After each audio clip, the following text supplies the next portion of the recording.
Welcome to the Explainer. Today, we're jumping into what has to be one of the most intense and honestly paradoxical mission briefings ever given, Matthew chapter 10. It all kicks off with this one absolutely stunning line from Jesus. I'm sending you out like sheep among wolves. Just let that sink in for a second. This single sentence perfectly captures the incredible tension we're going to unpack. The paradox of giving someone immense power for a mission that sends them straight into immense danger. So, what's really going on here? This is not just some casual pep talk. We're witnessing a high-stakes, world-changing briefing. Jesus is about to multiply his own impact by commissioning his core team to go out and do the exact same things he's been doing.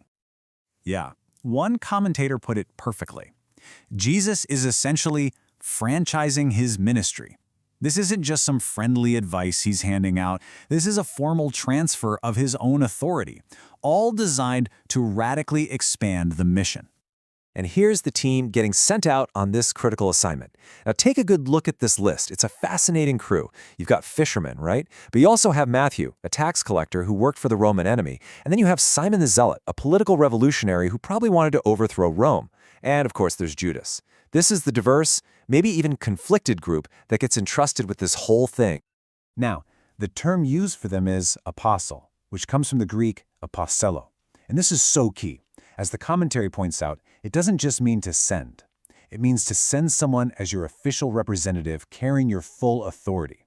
You know, in the Roman world, if an envoy from Caesar showed up, he spoke with Caesar's voice. That's the level of authority we're talking about here. Okay, so they've got their official commission. Now let's look at the equipment they were given. And we're not talking about a list of supplies here. We're talking about what the source calls their supernatural toolkit.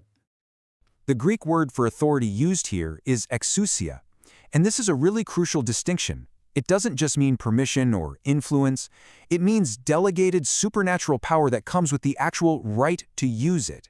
This was a literal handoff of Jesus' own ability to them. And this exousia came with a jaw-dropping job description. I mean, look at this list. Heal the sick, raise the dead, cleanse lepers, cast out demons.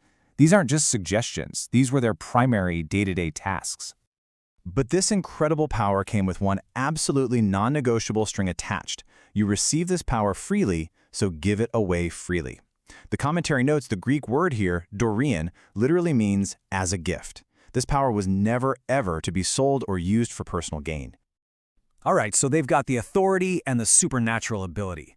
But with that comes an equally strict operational protocol, the rules of engagement for their mission. And these rules were just as radical as the power they were given. Look at the do not pack list. No money, no extra bag, not even a second pair of sandals.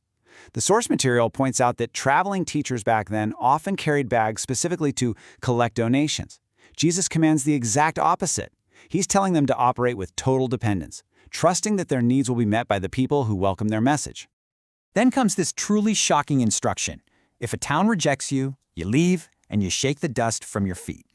Now, to us, that might sound kind of mild, but for the original audience, this was a radical, almost offensive act. See, devout Jews would do this when they were leaving unclean Gentile territory.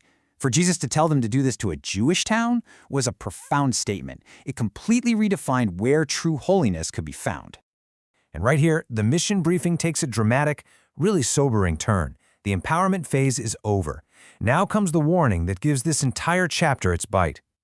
Jesus gives them a detailed intel report on the opposition, and it is just brutal. They'll be handed over to courts, flogged, brought before rulers. But then, imagine hearing this next part. The betrayal is going to come from inside your own family, your own brother. And you will be hated by everyone simply because you're associated with him. So this brings us right to the central paradox that the commentary wrestles with. Why, right? Why grant them the supernatural power to raise the dead, but then tell them they're going to be flogged and betrayed? It just seems like a massive contradiction. Well, the text gives the core answer right here. And the crucial point is this: the power was for the mission, not for their own comfort or self-preservation. As Jesus puts it, a student isn't above their teacher. If the world hated and slandered him, why on earth would they expect anything different? The authority didn't give them a free pass. It meant they were signing up to share in his experience. And this all leads to the conclusion of the briefing, where the stakes are raised to their absolute highest. It all boils down to a single, radical choice. Then he delivers this jarring statement: "I didn't come to bring peace, but a sword."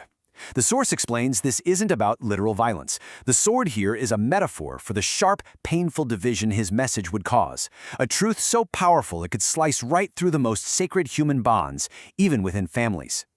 The choice is then laid out with stark, binary clarity. You either acknowledge him publicly, and he will acknowledge you, or you deny him publicly, and he will deny you. There is no middle ground offered. The eternal consequences couldn't be laid out more clearly. So, what's the ultimate takeaway from this incredibly intense briefing? Well, the analysis really boils it down to this core principle. Real spiritual authority comes with the guarantee of opposition, not the promise of ease. The two, it turns out, are linked. And so we're left with this final, provocative thought. The authority is real. That power is on the table. But the opposition is just as real, and the personal cost is incredibly high.